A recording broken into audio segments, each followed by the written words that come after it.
Bonjour à toutes, bonjour à tous. Heureuse de vous retrouver pour ce journal de ce 2 juin 2026.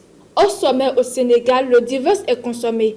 Bassirou Diomaye Faye nomme un nouveau gouvernement expurgé du parti d'Ousmane Sonko. Le devoir de mémoire à Paris, Emmanuel Macron et Paul Kagame inaugurent aujourd'hui un mémorial en hommage aux victimes du génocide des Tutsis. Le tournant migratoire en Europe. Les 27 valident la création de centres de rétention controversés hors des frontières de l'Union européenne. Et puis pour finir en Ukraine, nouvelle pluie de missiles russes sur Kiev et Dnipro, alors que la défense anti-aérienne ukrainienne crue d'urgence au manque de munitions.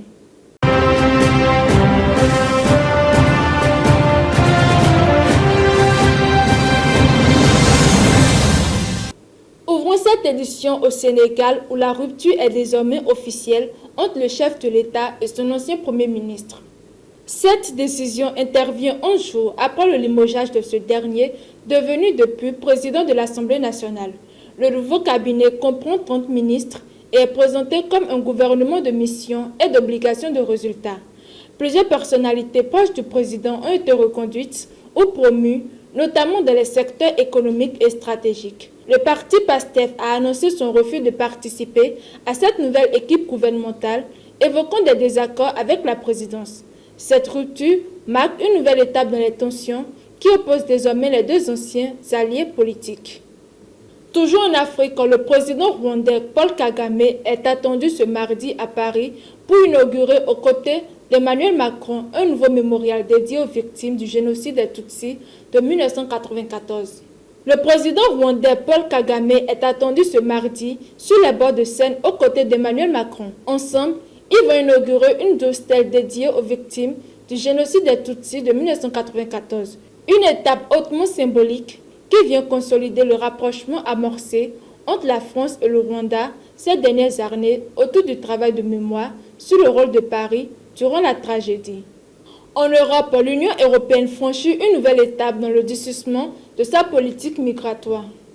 Les eurodéputés et les États membres sont parvenus à un accord permettant la création de centres de retour situés hors du territoire européen.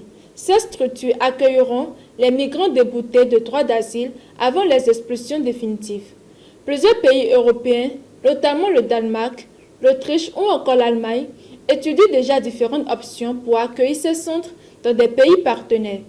Le texte prévoit également des mesures renforcées pour accélérer les expulsions avec des périodes de rétention plus longues et des interdictions d'entrée pouvant aller jusqu'à 20 ans dans certains cas.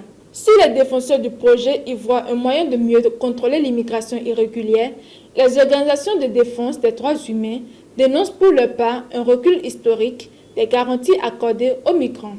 Une actualité internationale marquée une fois de plus par la guerre de l'Ukraine. Une nouvelle série de frappes russes particulièrement meurtrières a ciblé plusieurs grandes villes ce mardi matin.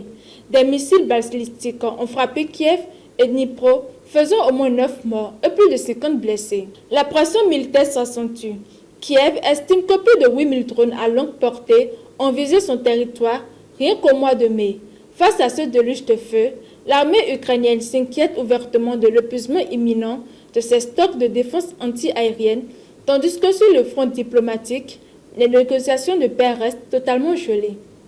Voilà qui referme ce journal de ce 2 juin 2026. Merci de votre fidélité et à bientôt pour une nouvelle édition.